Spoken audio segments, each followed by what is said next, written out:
les enfants, voilà, je suis parti aujourd'hui, c'est une surprise, hein, en exploration solitaire. Donc, j'avais envie de le faire, c'était mon défi du 30 mars, hein, voilà, que j'ai pas pu faire. Alors, je vais aller faire une petite visite là-bas et voir si c'est toujours accessible. Je suis déjà dépassé Namur, hein, j'ai presque dit non. Et voilà les gars, à tantôt. Voilà, je suis arrivé à destination. Maintenant, je vais devoir faire un long périple jusqu'au... Voilà, je suis devant un petit cimetière, là, voilà. Un long périple sur la route là-bas pour atteindre l'ouvrage. Je préfère me garer loin, comme ça on ne me repère pas. Voilà, donc je vais prendre la route qui se trouve derrière moi, à pied, et je vais rentrer dans la forêt. Très pittoresque petit cimetière, voilà. Là où je suis parqué, ben maintenant je vais me mettre en route, hein, voilà. Un ou deux kilomètres de marche avant d'arriver à l'entrée. Voilà, petite exploration solitaire, nous verrons bien ce qu'on va découvrir. Voilà, je suis en chemin. La route est très longue, hein. J'arrive dans le bois, là où se trouve l'ouvrage, là-bas, là-bas au loin. C'est une petite route de campagne, où là je serai plus discret. Ah, j'en ai bien pour un bon kilomètre et demi, hein. Voilà. Voilà, j'arrive tout doucement dans la zone où il faut que je fasse attention. Il y a déjà une première barrière qui me permet d'arriver aux anciens casernements de temps de paix où les soldats étaient casernés hors de l'ouvrage. Il va falloir assurer la garde en temps de paix. Voilà, je continue.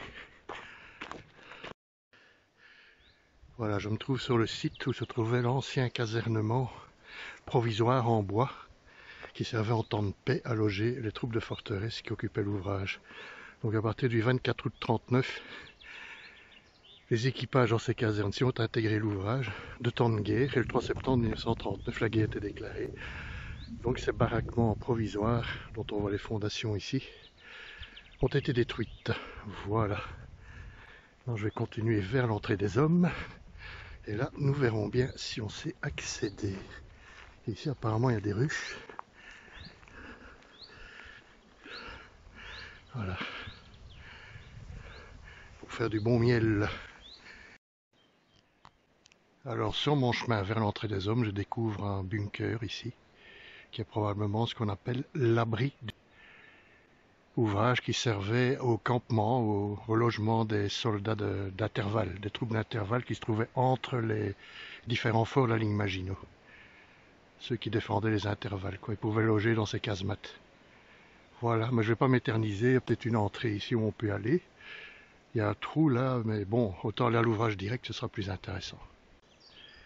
Ouais, c'est un terrain changé depuis qu'on est venu. J'espère que le trou est toujours là. Oui, oui, oui.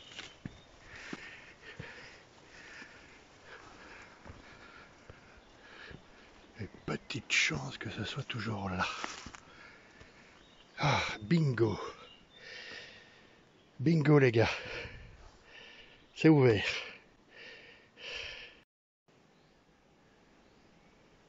Voilà, donc je vais tout doucement rentrer dans ce petit trou. Voilà, par là. J'ai ma lampe, je me suis équipé, voilà, j'ai pris mon sac et mes affaires, je vais bientôt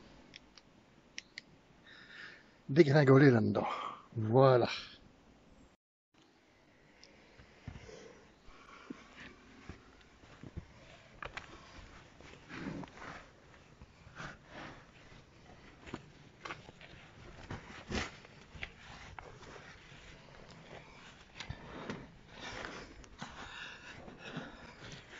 Très étroit.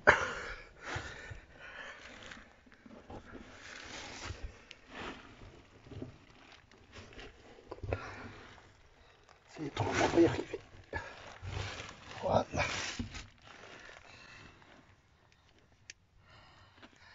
Fred.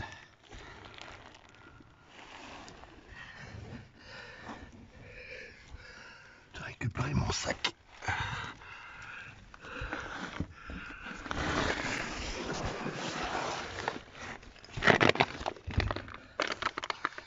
J'ai mouillé mes tartines. Ouais. Oh, elles sont encore un peu raides ici. Hop.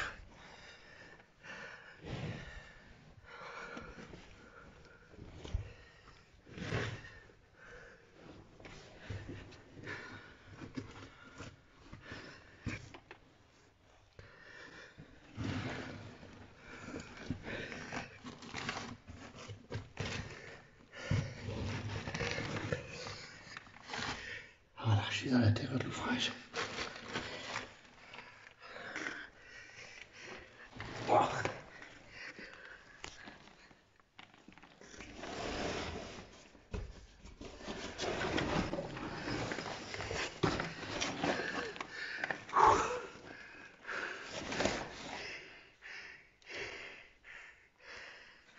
Bon, on va éclairer mieux.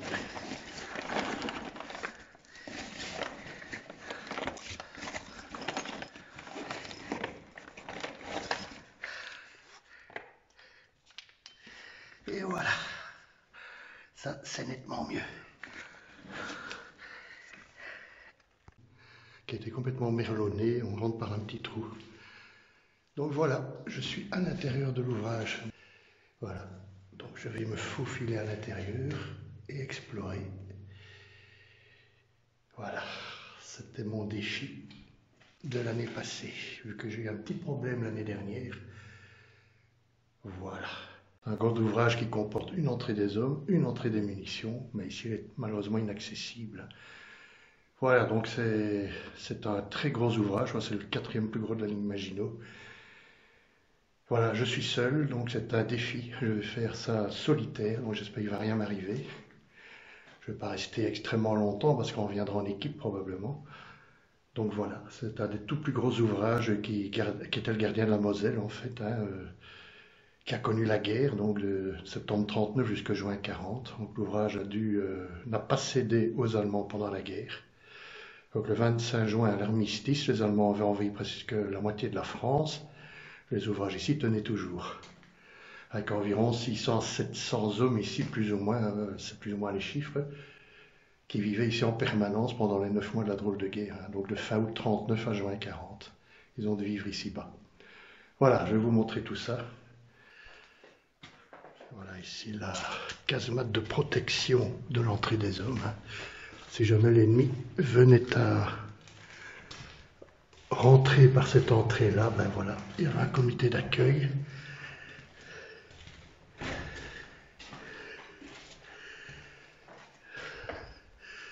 Et ici voilà encore un créneau probablement de protection de ce bloc qui faisait l'entrée des hommes. Ici nous arrivons à la cloche GFM, donc c'était des cloches qui permettaient, voilà, de voir à l'extérieur, donc d'observatoire, et en même temps guet, fusil, mitrailleur, GFM, ça permettait également de tirer et de se défendre. Voilà.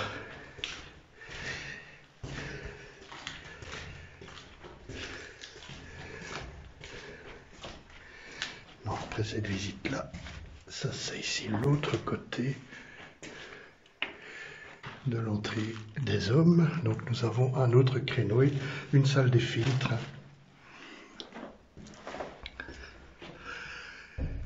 Comme le bloc a été merlonné, c'est rempli de terre à l'intérieur. Tous les créneaux ont été bouchés ici à des filtres. Ces filtres servaient à purifier l'air en cas d'attaque. Les Allemands, l'adversaire pouvait très bien tirer au gaz, attaquer les ouvrages par les gaz et étouffer le personnel à l'intérieur des ouvrages. Donc ces filtres servent à ça, à mettre l'ouvrage en surpression, ce qui permettait de chasser les gaz et en même temps de purifier l'air. Ici, c'est... Ouf, fait du beau. Voilà ici 2 créneaux pour canons, canon de 75 ou de 135, qu'on pouvait faire pivoter ici, ainsi qu'ici, probablement une mitrailleuse ou autre. Et ici vous aviez un lance-grenade, comme chaque bloc était équipé de ce qu'on appelle un fossé diamant. À l'avant, comme dans les châteaux du Moyen-Âge, il y avait des douves devant, une sorte de fossé. Si l'ennemi parvenait dans ce fossé, bon, jeter une grenade. Donc voilà. Donc c'était le bloc de protection de l'entrée des hommes, qui était également un bloc de combat. Donc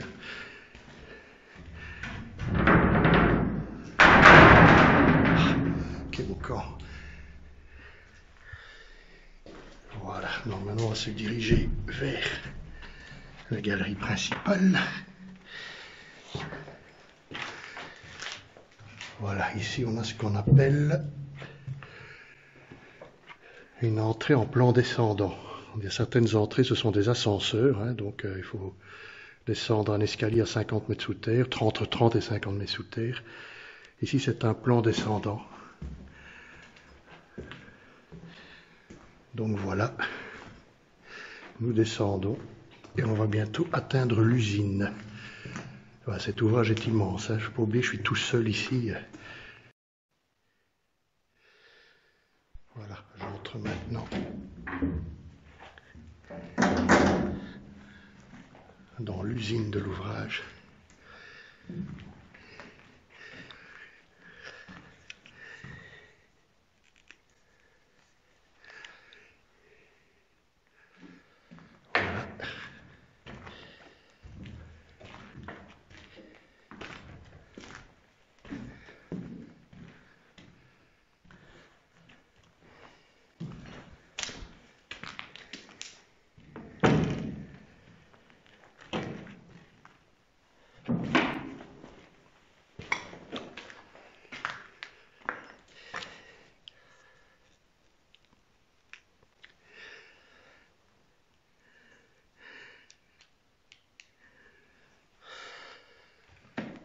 C'est impressionnant. Ouais, tout le matériel est encore là.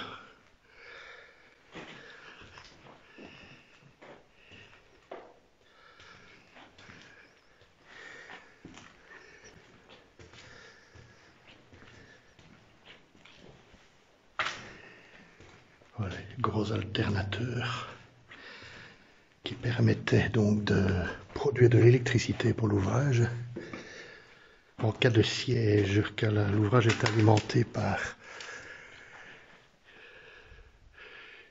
le courant électrique du réseau, mais en cas de siège, et ce qui est arrivé à partir du 17-20 juin 40, et ben, tous ces gros groupes diesel ici, qui sont magnifiques, permettaient de produire l'électricité et de rendre l'ouvrage autonome.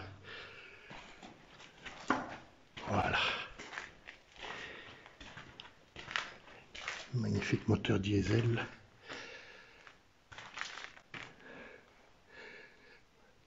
Six cylindres. Voilà. Ça devait faire un fracas épouvantable dans l'ouvrage.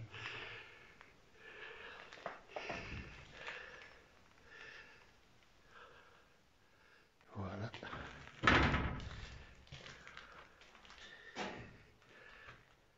Et il y avait deux salons. Il y avait au moins 4 moteurs de ce genre ici.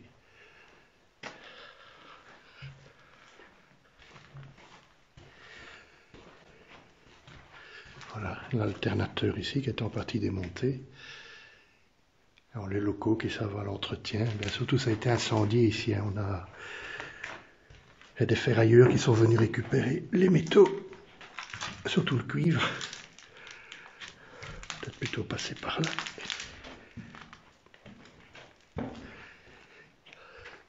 Voilà, l'autre moteur diesel. Ah, il y a eu des éboulements ici. Ouf, je ne sais plus passer. Ouais, tant pis, je passais par l'autre côté. Alors, un petit problème avec cet ouvrage. Le problème, c'est qu'il a été construit sur un terrain contenant de l'anhydrite. Un anhydrite qui est un minéral qui, au contact de l'humidité, gonfle. Et voilà, tout le radier des tunnels ici sont soulevés. Voilà le gros problème de cet ouvrage. On en verra encore d'autres plus impressionnants. Donc l'ouvrage a été construit sur un gisement d'anhydrite. Donc déjà après la guerre, quand ils ont remis les ouvrages en état, parce que la ligne Maginot a une histoire après-guerre aussi, elle a été remise en état afin d'affronter la guerre froide, en fait, dans les années 50. Puis quand la France a obtenu la bombe nucléaire, à ce moment-là, la ligne a tout doucement été abandonnée, quoi. Mais les ouvrages appartiennent toujours à l'armée. Voilà, donc cet ouvrage-ci, ils ont restauré ça après, dans les années 50, et voilà. On voit l'épaisseur d'ailleurs du radier qui est très épais. Et à cause de ce minéral, eh bien voilà, le sol se soulève et finit par détruire les galeries, quoi. Et ici, on a encore tout plein de filtres, ici dans la réserve, là. Bon, je vais continuer. Doucement me diriger vers la galerie centrale et l'entrée des hommes. Voilà. Là, un petit créneau qui protégeait l'accès. Si l'ennemi parvenait jusqu'ici, ben, il y aura encore moyen de se défendre. Voilà. Et ici, je vais arriver dans la galerie principale. Belle porte blindée.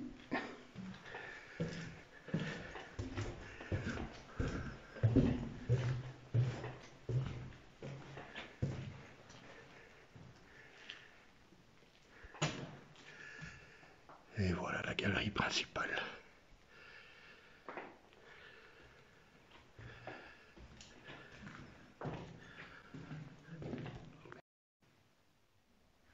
Voilà, j'entre dans la caserne, mais il y a des gens. J'ai vu des lumières dans le fond du couloir.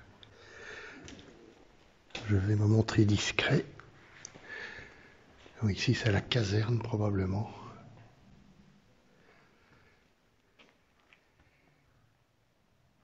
Là on voit très bien là le sol qui est soufflé par l'anhydrite, qui est soulevé par le gisement d'anhydrite, hein, on voit. J'ai eu peur que ces gens soient de nouveau des flics ou des militaires. Voilà les dégâts que ça peut causer. Hein. Ah, ici c'est la caserne, donc le logement des soldats.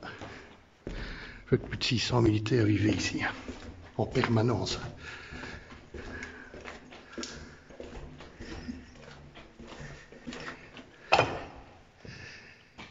Alors, encore le sol soulevé. Ici ce sont des grandes salles. Hein.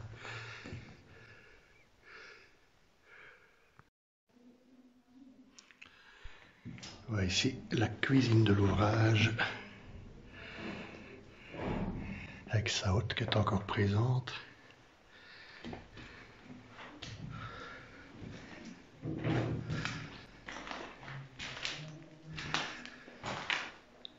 Les énormes cocottes électriques, déjà très modernes pour l'époque.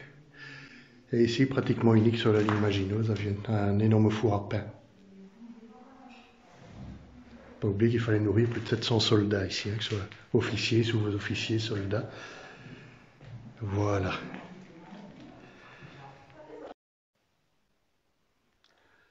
Voilà, je suis en train de parcourir la caserne, donc toujours.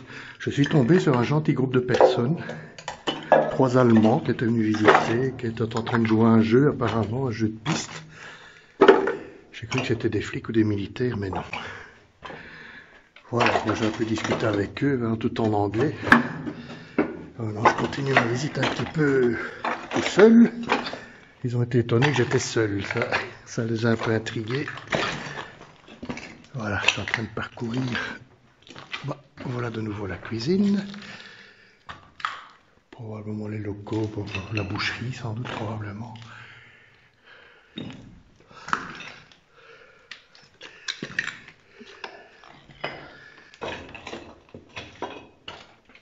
Voilà tout le matériel électrique, dont une bonne partie a été volée.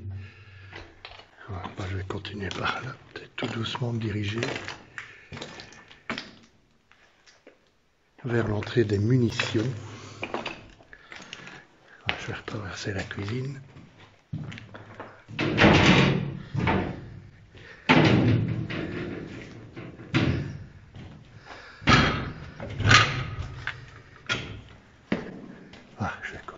Je vais tout doucement me diriger vers l'entrée des munitions. Quoique ma lampe frontale est presque plate, je vais devoir changer les piles. Voilà, je suis reparti. Alors, comme on voit ici, on ne s'embêtait pas dans la ligne Maginot. Les soldats avaient droit à leur ration de vin chaque jour. Il fallait un petit peu égayer l'atmosphère, vu qu'il devait rester terré ici sous terre pendant de nombreux mois. Donc parfois, beaucoup perdaient le moral, hein. On avait cette dépression qu'on appelait la bétonite. Le fait de rester enfermé sous terre comme ça, sans voir la lumière du jour, pouvait provoquer certaines dépressions chez certains soldats. Mais bon, ils étaient confiants dans leur béton et dans leur armement qui était époustouflant ici. Bon, ici les toilettes on a fait. Voilà, donc la zone caserne, je vais un peu quitter. Ça, je ne sais pas trop ce que c'est, ça doit être une remise sans doute. Voilà, donc je vais me diriger plus loin.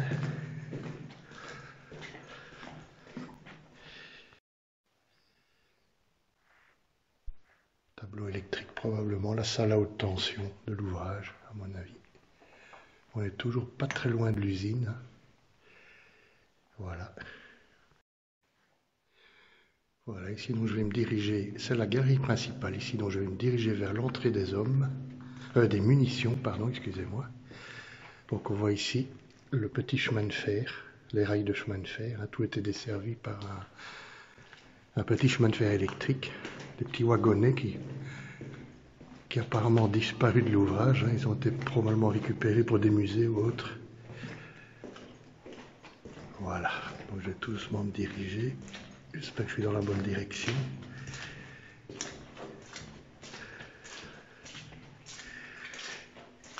Ah ouais, là, c'est profond. À mon avis, ça doit être de l'autre côté, je pense. Faudrait que je regarde mes plans. Voilà. Voilà ici, un égout visitable. Les égouts, donc, pour l'évacuation des déchets. On pouvait pénétrer par là pour l'entretien. Donc voilà. Ça, évidemment, c'était une faiblesse pour l'ouvrage, donc elle était bien barricadée qu'une porte blindée. Voilà, donc j'arrive tout doucement vers l'entrée des munitions. Oui, c'est très profond ici.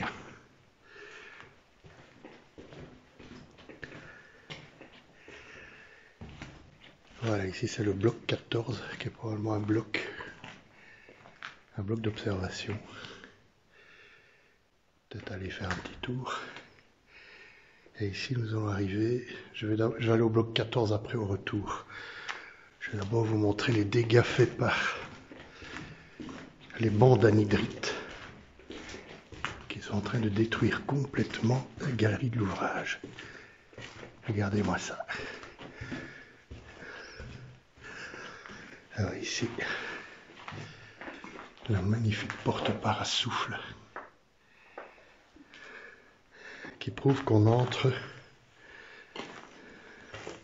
est tout près de l'entrée du magasin de munitions M1. Vous voyez l'épaisseur de la porte. On l'a fermée, hein, en cas d'explosion du dépôt de munitions, et ben, ça protégeait l'entrée du restant de l'ouvrage, hein, des blocs de combat. Voilà.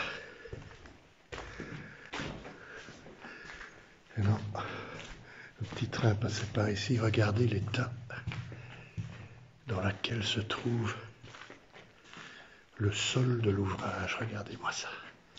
Impressionnant. Hein. Truc de fou. Tout le sol s'est soulevé.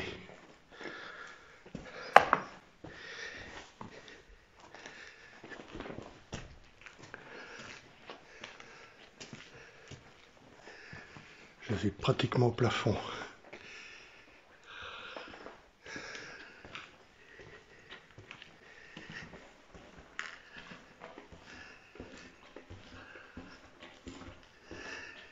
Tout le sol s'est entièrement soulevé ici.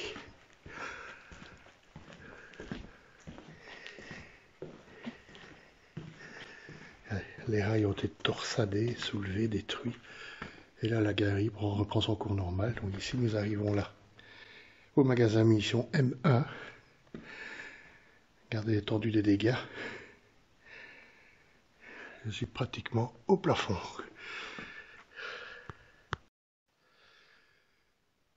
Me voilà maintenant dans le magasin M1, dit le magasin à munitions. Donc c'est dans celui qu'on stockait toutes les munitions. Donc on voit encore des racks à munitions étalés un peu partout. Voilà, donc ce magasin ici était immense. Pas oublier que c'est un des plus gros ouvrages de la ligne Maginot.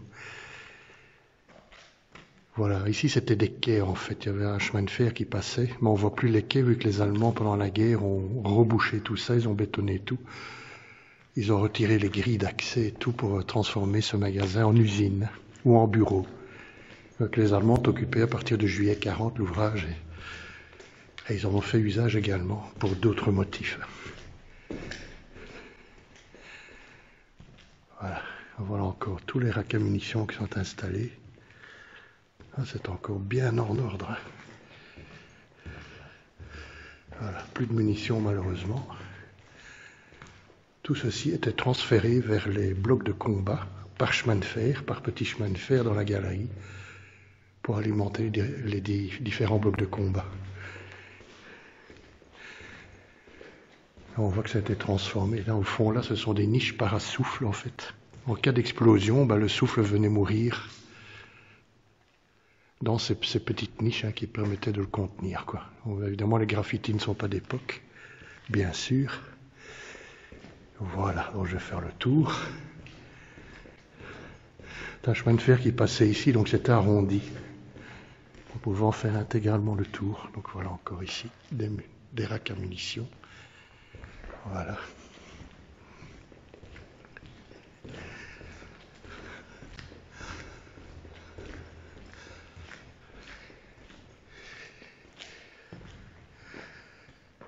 C'est énorme ici. Bon, je vais continuer. Ici, voilà, on voit le terrain d'origine, on revoit le petit chemin de fer. Là, voilà. Voilà la partie qui a été bétonnée par les Allemands. Le petit chemin de fer continue par ici. Voilà. Là, ici, on voit les pierres brutes qui servaient pour le parement des tunnels. Tous les souterrains, tous les tunnels ici étaient construits de cette façon, en pierre brute, comme le château fort, et étaient recouverts de ciment. Voilà, on fait le tour.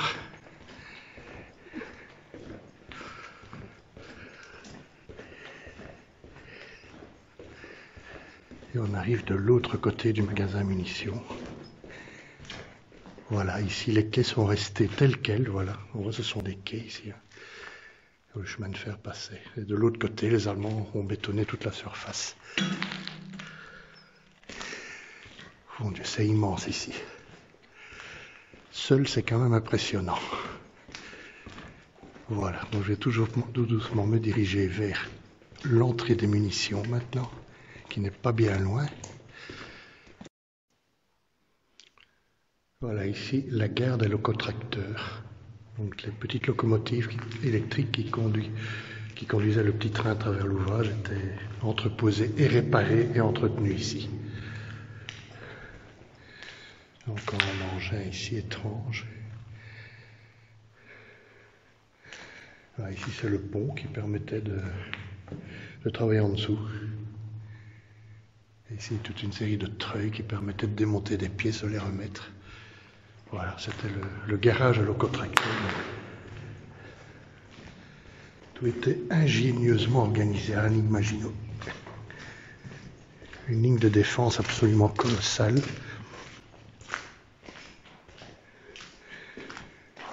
Bien triste est son funeste destin.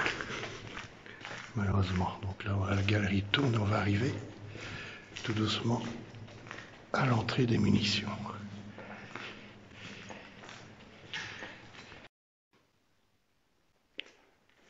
Voilà, la gare principale de l'entrée des munitions. Donc on voit plusieurs chemins de fer ici. C'est énorme.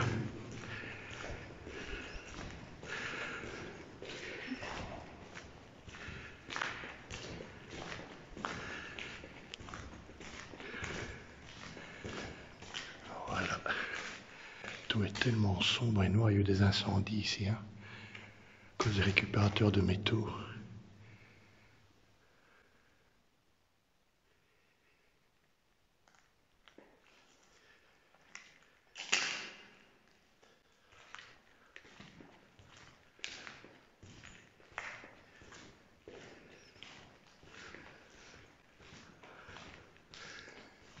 donc le bloc entrée des munitions. Je vais essayer d'y arriver.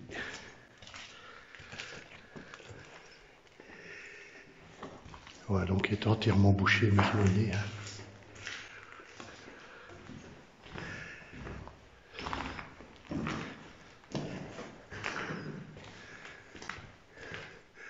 Bon, on voit très bien qu'il y a peut-être un jour un accès par ici.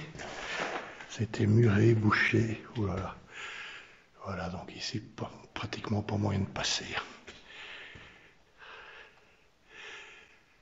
Ce sera peut-être un jour possible, mais là, il doit vraiment être très mince pour passer par là. Voilà, donc l'accès, mais c'est noir encre ici à cause des incendies. Voilà, maintenant je vais me rediriger vers le centre de l'ouvrage, je vais aller voir les blocs de combat.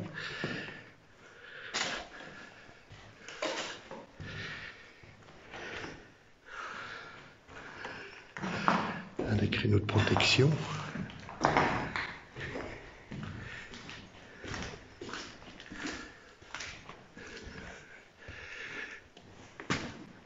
Voilà, donc l'accès tous les petits chemins de fer, même les chemins de fer qui venaient de l'extérieur, venaient alimenter l'ouvrage en munitions et en intendance. Donc voilà. Ça, ce sont les petites casemates de protection sur le côté. Voilà, qui permettaient de défendre l'entrée.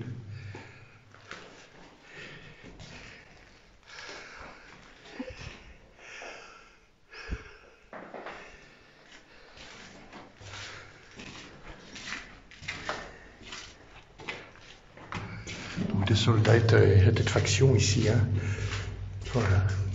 Créneaux de mitrailleuses, canons dont on voit encore le rail où ils pouvaient glisser.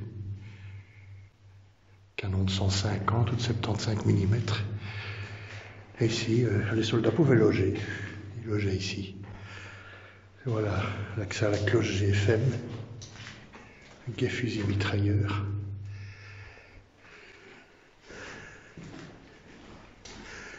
Voilà, donc je vais retourner vers le centre de l'ouvrage.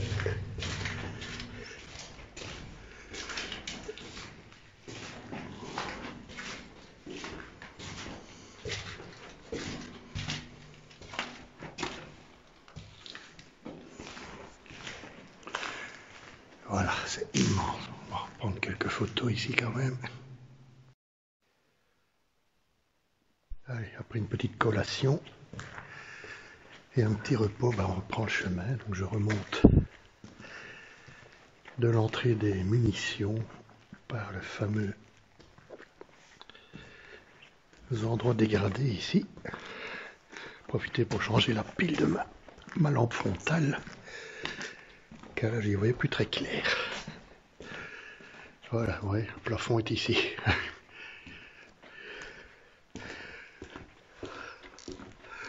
Voilà, ça éclaire quand même nettement mieux.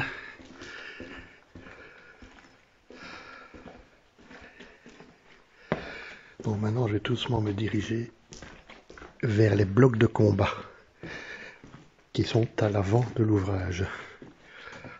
Pas se casser la gueule, voilà. Alors ici c'est la galerie principale. Alors ici peut-être, non, il n'y a rien là. Il y avait un bloc ici, mais c'est probablement un observatoire.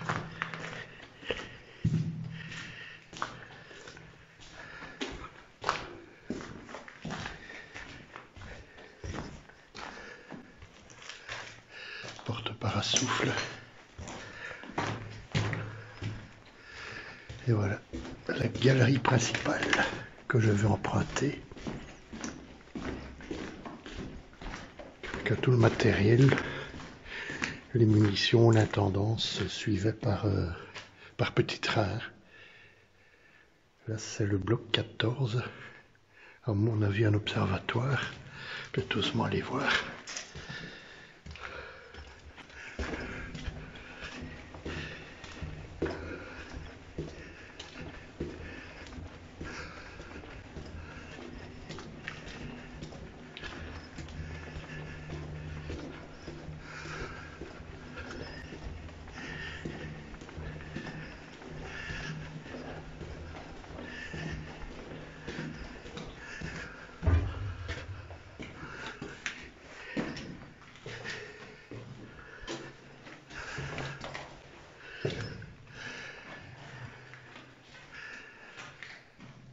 le logement des desservants du bloc.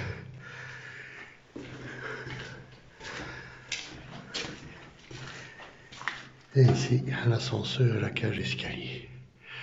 Mais bon, je vais peut-être me rendre dans des blocs plus, je vais dire plus intéressants, plus importants. Dans le bloc 1, par exemple, où les canons sont encore en place, ça vaut la peine. Voilà, je vais reprendre mon chemin. La galerie principale, donc très très longue galerie. Le tout fait plus d'1 km 200. Depuis l'entrée jusqu'au dernier bloc de combat. Donc,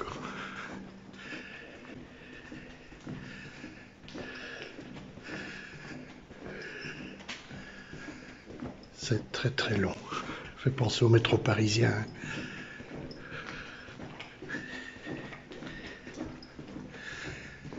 Voilà, maintenant, je crois que je suis intégralement seul dans l'ouvrage.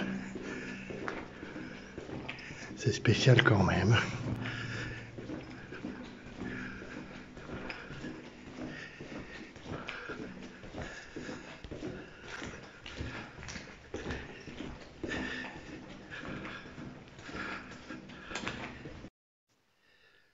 Voilà, une gare de triage, hein, donc entre les entrées et les blocs de combat, il y a plusieurs gares qui permettent de desservir et de décharger les munitions et l'intendant par l'intermédiaire de ce gros rail qui se trouve ici. Voilà. Donc voilà, on voit ici les effets de l'anhydrite sur le sol qui est à nouveau défoncé.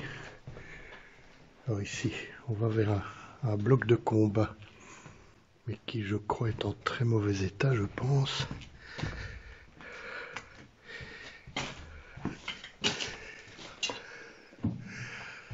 Voilà.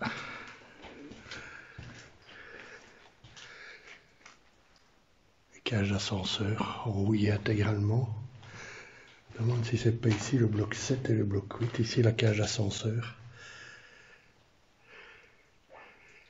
Voilà, qui permettait de monter les munitions vers les étages.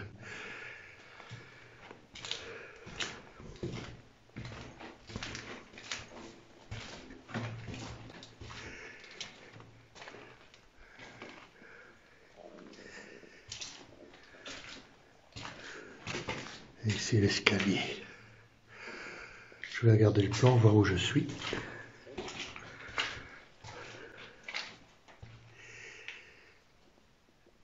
Pas en très bon état tout ça. Bon, je vais aller voir. Bon, ici, je vais monter. Hop. C'est probablement ici le bloc 8 et le bloc 11 reliés par une galerie intermédiaire.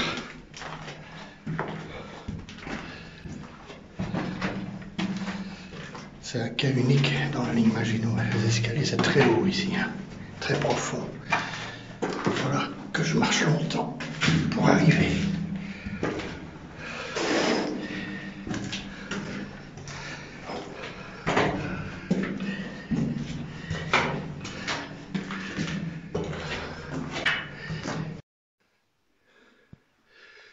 Voilà, je suis arrivé en haut. C'est haut, plus de 200 marches. Voilà, je suis à l'étage intermédiaire, donc qui accède à une espèce de souterrain, toujours souterrain, mais près de la surface, qui accède au bloc 8 et qui dessert en même temps le bloc 11. Donc 2 blocs de combat. Donc je vais aller voir l'un et l'autre. Hein. Je vais pas par quoi commencer, je vais attaquer par ici. Hein.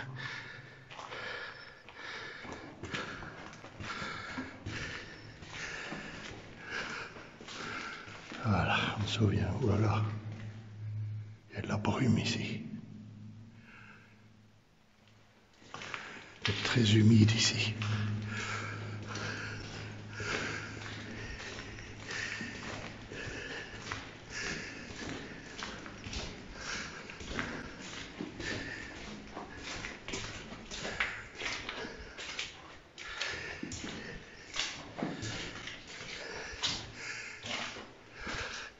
très humide, beaucoup d'eau. Ça c'est l'étage d'accès au bloc. Centrale électrique.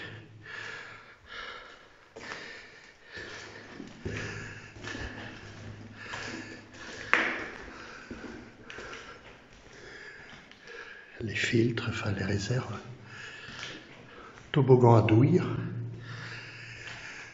C'est par là que les douilles tombaient quand les canons étaient en train de tirer. Il y a un toboggan à douille qui vient de l'étage du bloc de combat qui tombait ici, afin d'être récupéré.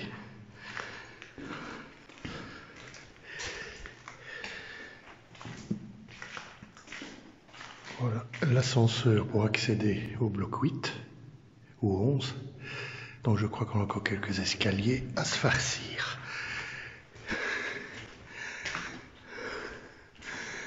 Les armoires, je ne sais pas trop à quoi ça servait. La machinerie pour l'ascenseur. Bon ben, on va encore monter.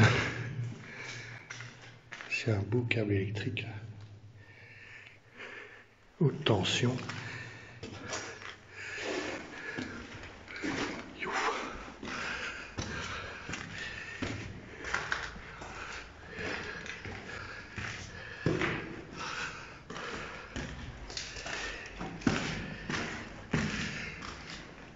Je suis parti pour la gloire encore.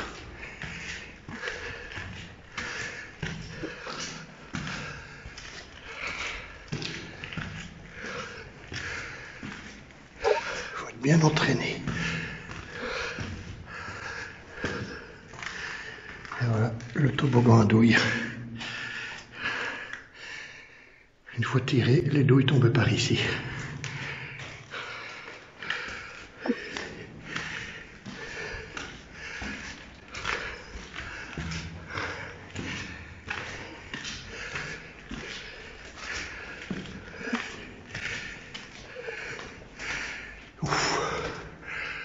C'est encore très haut. Mon Dieu.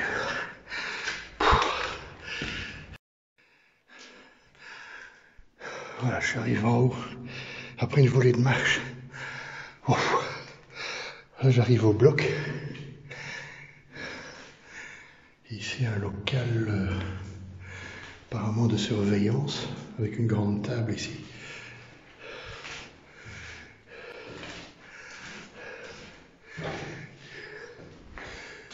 C'est un poste de commandement, à mon avis. Et ici, le logement des troupes qui étaient destinées au bloc, qui étaient de faction dans le bloc, pour manœuvrer la tourelle. Ici, le logement de la troupe.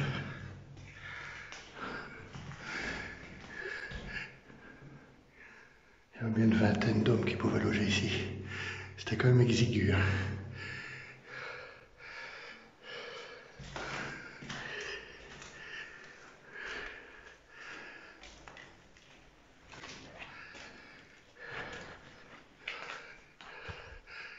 La tourelle, la base de la tourelle ici. Tourelle de 75 mm ou de mitrailleuse. On verra ça en haut à l'étage. Bon, moi je vais encore monter. On arrive à la base de la tourelle.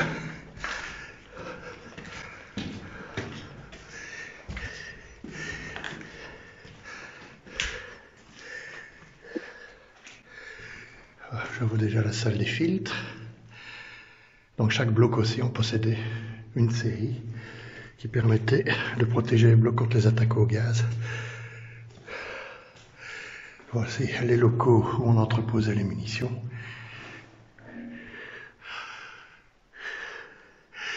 Qui venaient par un mont de charge et qui se déposaient ici. Et voici la tourelle. Tourelle de 75 ou de mitrailleuse.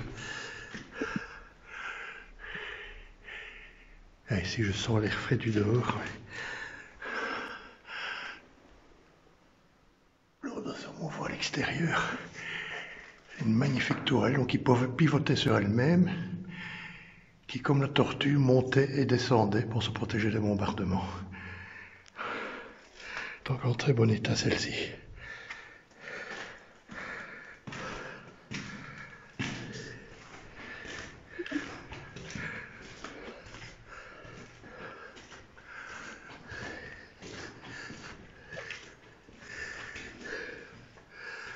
Salle des filtres, la cloche GFM, mais si on ne sait plus monter, s'est effondrée.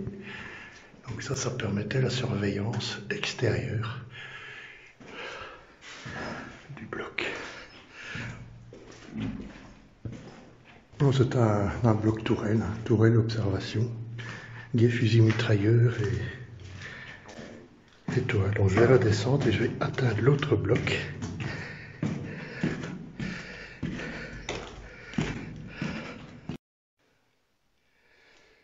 Voilà tout le monde, je vais me diriger tout doucement vers le bloc 8 ou le bloc 11. Voilà, pour apercevoir l'arrière. Les galeries qui mènent au magasin M2, donc le magasin munitions.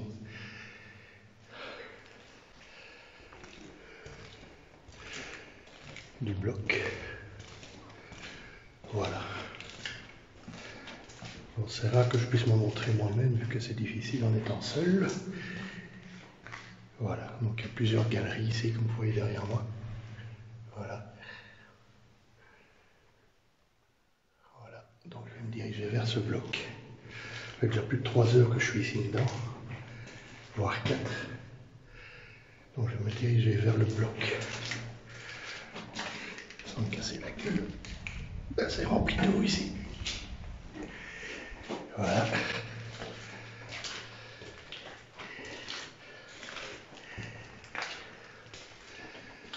Voilà. Une galerie très profonde, comme on peut voir.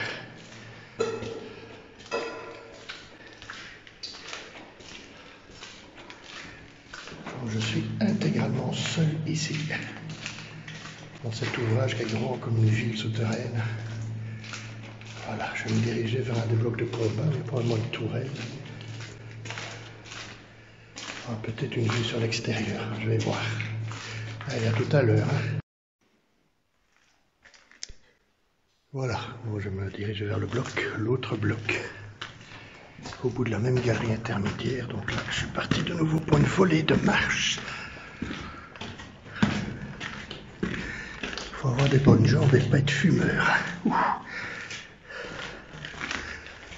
Et les soldats devaient absolument monter par les escaliers. Les monts de charge, ici à ma gauche, ne servaient qu'à monter le matériel et les munitions. Les soldats restaient en faction dans chaque bloc. Ils avaient pratiquement une autonomie, les uns par rapport aux autres. Seul un PC central qui recueillait toutes les informations des blocs d'observation et des observatoires extérieurs permettait de coordonner le tout.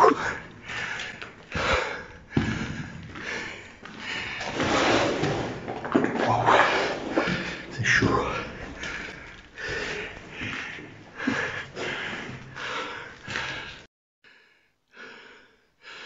Voilà, j'ai repris mon chemin en descendant des blocs. Le bloc 8 et bloc 11. Maintenant, je continue la galerie centrale. Encore une gare de déchargement ici. On voit l'état de délabrement avancé du lieu. Ici encore l'accès à un bloc, mais là je n'oserais pas aller, tout est effondré. Il y a encore les galeries là au fond. Voilà, je vais aller vers le bloc 3 et le bloc 1. Le bloc 1 est particulièrement intéressant car les canons sont encore en place dans les embrasures. Ici on voit encore que le sol a été boursouflé par l'anhydrite.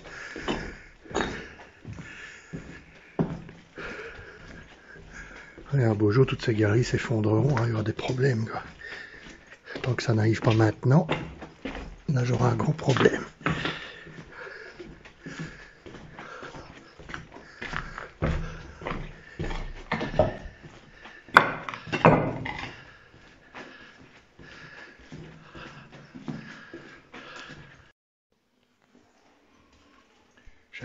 tout doucement dans la galerie qui mène au bloc 3. Là, c'est une casemate à plusieurs créneaux, tourelle, donc une casemate fort importante. Il y a un petit accès vers l'extérieur par un créneau. Mais je doute fort que je passe par là. On verra. Par ici que notre ami Valentin s'est échappé la dernière fois quand on a eu nos petits soucis.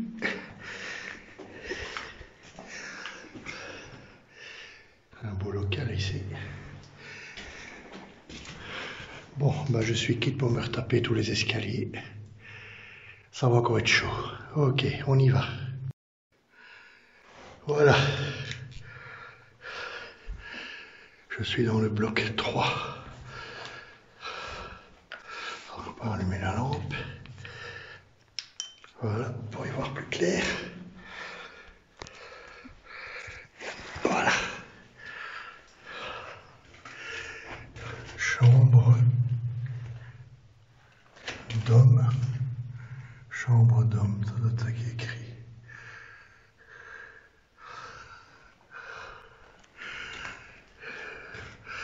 Je vous ai serré, hein. Quelle promiscuité il doit y avoir ici. Ça va le petit coin pour manger. 3 hommes dormaient là. Et tous les autres ici. Oh. C'était peut-être pas tous là en même temps, mais c'était serré quand même. Et ici le câblage électrique. Encore quelque chose écrit là. 500 watts. Les interrupteurs de l'époque. Citerne d'eau. Il y a une porte blindée qui, à mon avis, menait vers une sortie de secours. Qui est bien entendu bouchée. La sortie de secours du bloc.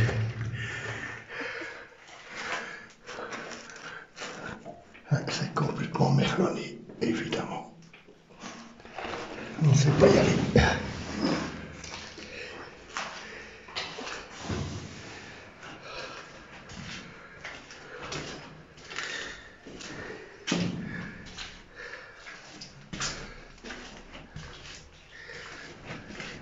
C'était très exigu pour le logement. Chambre, là je ne sais pas bien lire. Chambre 227. Je ne sais pas bien lire. On demande quelqu'un, je ne sais pas. Probablement une chambre d'officier ou tous officiers, leur petite table pour manger, pour l'aération.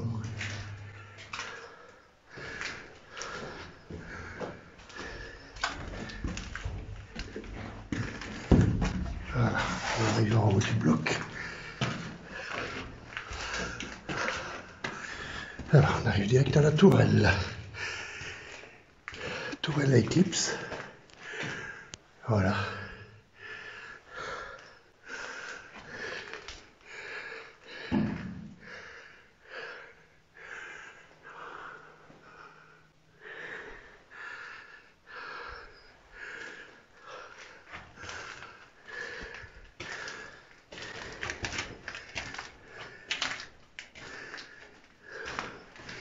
Encore des chambrées.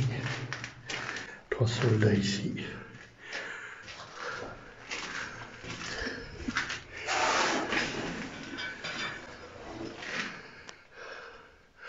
C'était exigu quand même.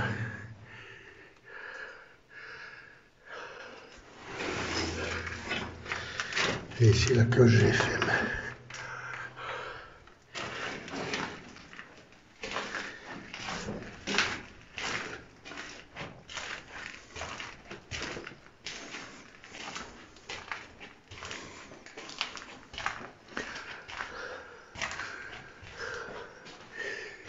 Une magnifique vis sans fin. Et ici le balancier, hein, qui permettait de faire pivoter l'ensemble.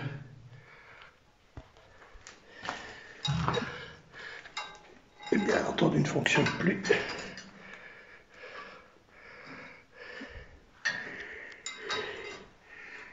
câble étant sectionné.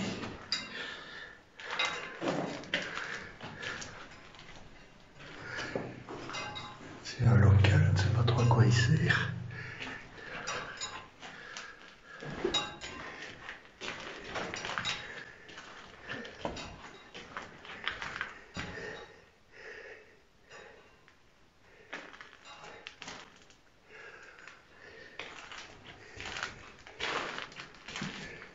Bon, ben, comment je vais passer là, moi?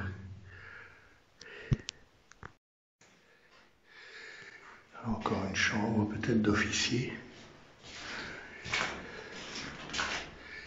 qui mène vers une chambre de tir. Voilà. Pour 2 canons. Canon mitrailleuse ici.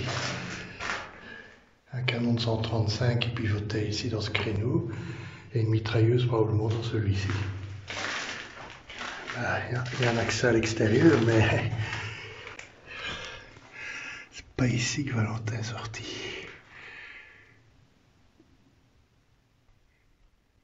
C'est complètement merlonné. Ils ont tout bouché, donc pas d'accès. C'était donc pas ici.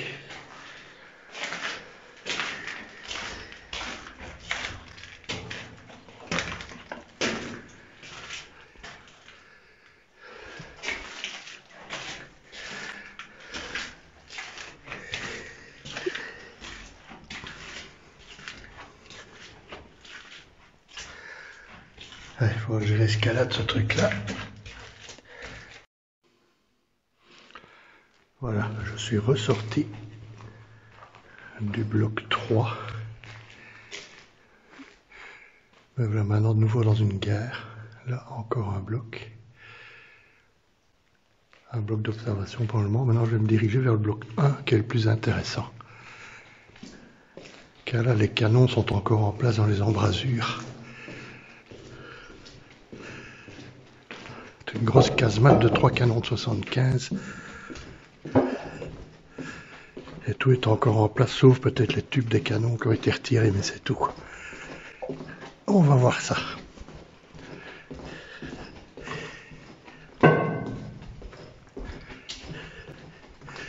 On voit que le sol est encore soulevé ici.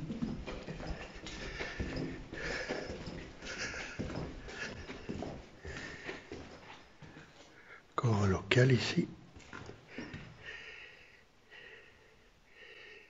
Impressionnant. Quel silence il règne ici quand on est seul, quoi.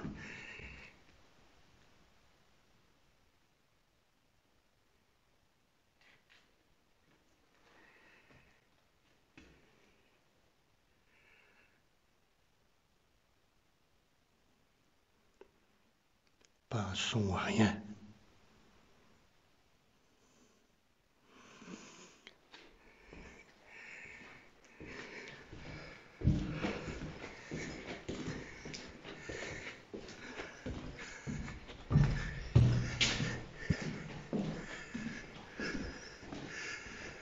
Je crois que j'arrive à l'entrée du bloc A.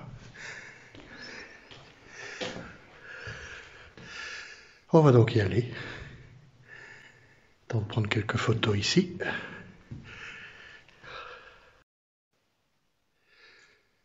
Voilà la base du bloc 1. Quand on voit le triste état des galeries.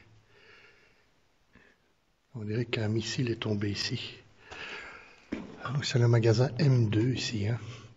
Défoncé par l'anhydrite encore une fois. On voit les rails pour déposer les munitions dans les alvéoles qui viennent du magasin M1 à l'entrée. Voilà, donc on va se diriger vers le bloc 1, donc un volet d'escalier à grimper.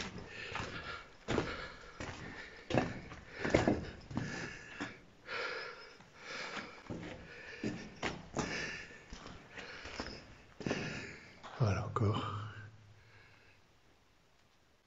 une belle alvéole pour munitions.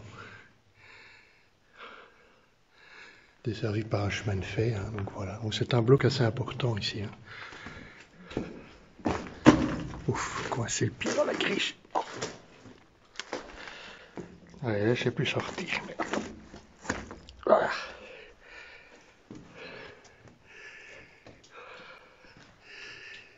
C'est l'ascenseur qui mène vers le bloc. Tout est défoncé ici.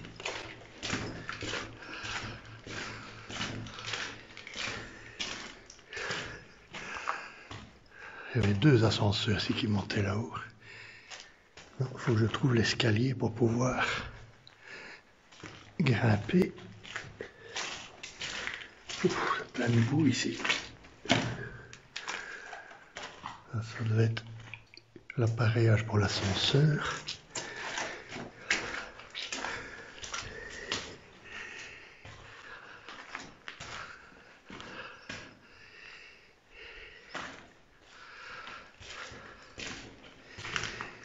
On va essayer de trouver l'escalier par là.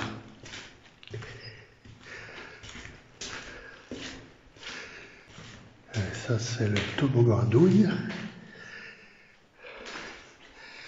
Donc les douilles tombaient là-dedans et tombaient dans ce local. Bon, l'escalier est ici. Ça va nous permettre de monter au bloc. Comme je dis, est un des plus intéressants, à moins que ça ait changé depuis 1 an et demi que je suis plus venu ici.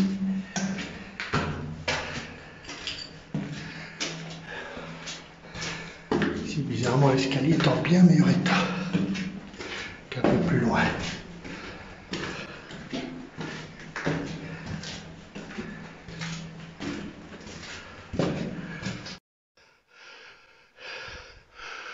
Ah ben, belle volée d'escalier.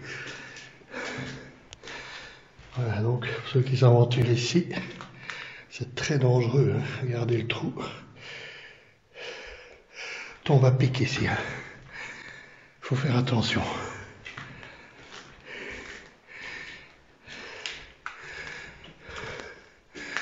La salle des filtres d'air. Voilà, toute la machinerie est plus ou moins encore en place. Ainsi que les fusibles électriques.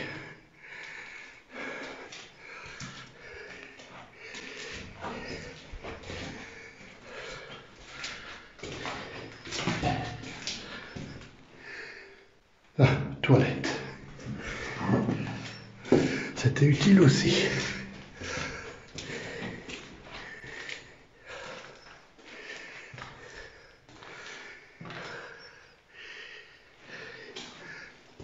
Ici, je crois qu'on est à la base du bloc. La partie souterraine qui permettait le logement des troupes, voilà. Les chambres et les troupes qui desservaient les 3 canons de 75, de 75, comme disait le français. Voilà, le logement de la troupe. Beaux interrupteurs de l'époque. Et ici, cette espèce de toboggan qu'on voit ici, les petites roulettes à l'intérieur, là, on peut voir. C'est par ici que les douilles sortent quand les canons tirent. Ils étaient trimballés ici, descendaient par le toboggan à douilles et descendaient dans le local que j'ai montré en bas. Alors, ces petites tablettes-là, c'était pour manger. Les soldats s'asseyaient ici le long, vu qu'il n'y avait pas assez de place.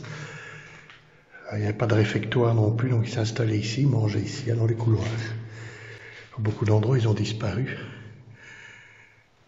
Et voilà, encore une chambre ici.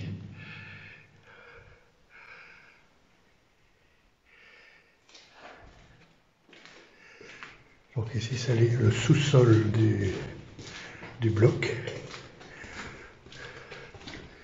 On va essayer d'accéder au-dessus.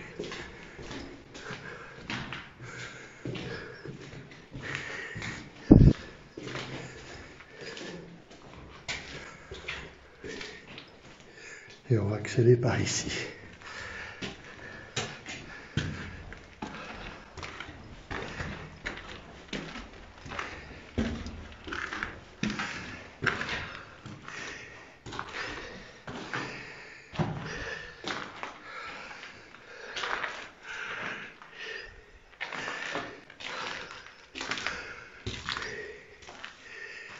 Et voilà, on y est.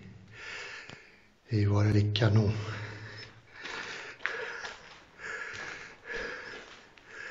Endroit célèbre ici qu'avec nos amis, on a voulu prendre une photo de groupe. On s'est tous assis là et la plateforme s'est abaissée, s'est affaissée. Et le pauvre malheureux s'est pris le doigt dans la chaîne ici. Ce qui a interrompu notre exploration. Donc. Voilà, donc on voit ici cette magnifique pièce. Ce sont des pistons ici qui peuvent retenir le recul du canon. Voilà, il y a juste le tube qui, à mon avis, n'est plus en place, je pense. Oui, on voit l'extérieur. Tout ceci pouvait pivoter, aller à gauche, aller à droite, et ça permettait le tir.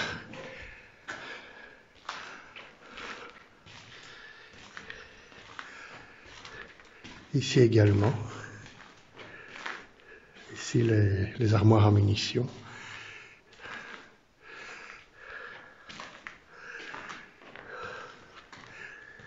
Voilà, superbe pièce. Donc une partie des canons a disparu, évidemment. Il ne reste plus que ces magnifiques pistons, là, la graisse est même encore dessus. Donc on a amené les munitions par ici. Et ça desservait la pièce. Hein, donc, en 40, tout ça a servi. Ça devait faire un fracas épouvantable. Voilà, 3 pièces. Et la dernière ici.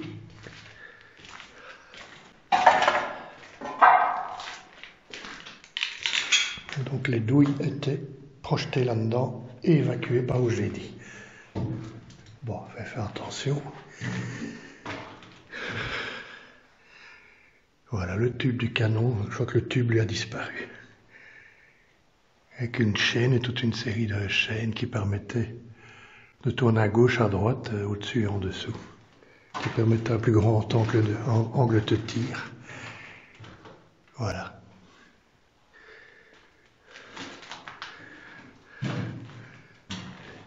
Donc le matériel est encore en bon état, on voit toute la graisse est encore présente.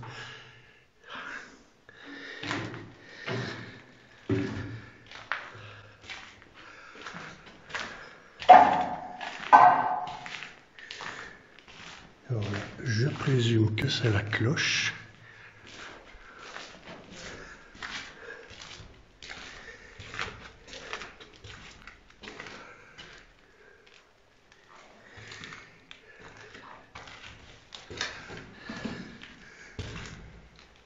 Réservoir d'eau, la cloche est là, mais encore des locaux par ici. Tiens. Encore ce sont des chambres apparemment. Enfin, bizarre de loger là.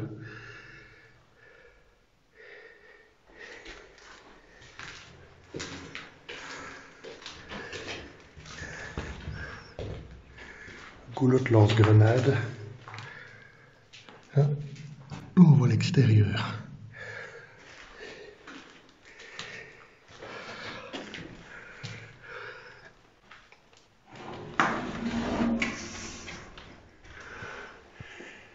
Peut-être moyen de monter là-haut pour voir dehors. On va essayer.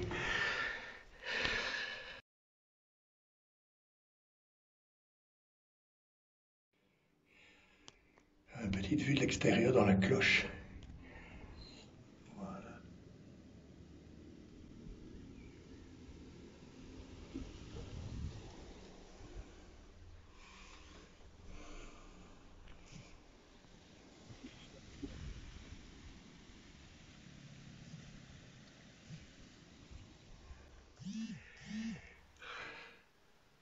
Voilà, je fais une petite pause dans cette fameuse casemate à 3 canons.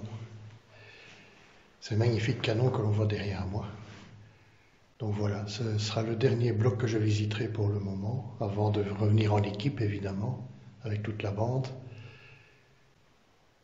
Voilà, donc c'est le bloc le plus intéressant, il y a encore du matériel présent, donc je vais tout doucement, ça prendra un peu de temps, me diriger vers la sortie. Et me retrouver à l'air libre, parce que c'est pas facile de sortir d'un ouvrage de ligne Maginot, hein. Il n'y a pas beaucoup de sorties, et en plus, beaucoup de blocs ont été merlonnés, bloqués, donc les issues de secours ont été bouchées. Donc si on bouche l'entrée par où je suis passé, par l'entrée des hommes, ben, je suis enfermé ici, quoi. Pas chercher plus loin. Voilà, ben, je vais prendre le chemin de retour, hein, en vous montrant encore ce magnifique canon qui a bien dû servir et bien dû causer du fil à retordre aux Allemands en juin 40, en mai et juin 40. Certes, la France a perdu la bataille à ce moment-là, mais la ligne ici, elle a bien rempli son rôle et elle s'est battue jusqu'au bout. Voilà, c'est grand honneur aux soldats qui se sont battus ici et n'ont pas eu les honneurs de la guerre début juillet 40. Ils ont dû être évacués par les clauses de l'armistice et ils ont dû se rendre aux Allemands qui n'ont pas été très chevaleresques, hein, au lieu de les remballer vers la zone sud en tant que soldats libres parce qu'ils n'avaient pas perdu la bataille. On les a envoyés dans les camps de prisonniers en Allemagne pendant 5 ans, ce qui n'est pas très chevaleresque de leur part, quoi. Vu que les Allemands n'avaient pas réussi à réduire l'effort ici. Certes, une vengeance peut-être, faut voir. Bon, ben voilà, je vais prendre le chemin du retour. Merci beaucoup.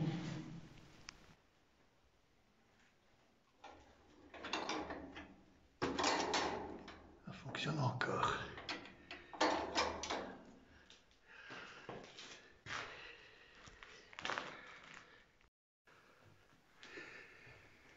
Voilà, fin du périple. Je me dirige vers la sortie. En espérant que j'aurai pas un comité d'accueil à la sortie comme l'autre fois.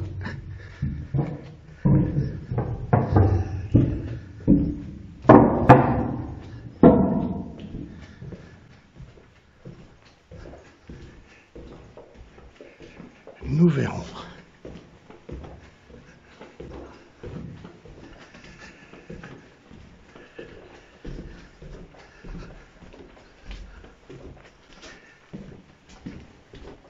On va y aller sans trop de bruit. Je vais être certain qu'on ne me fasse pas cueillir comme l'autre fois.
fait chaud. Voilà, me voilà dehors.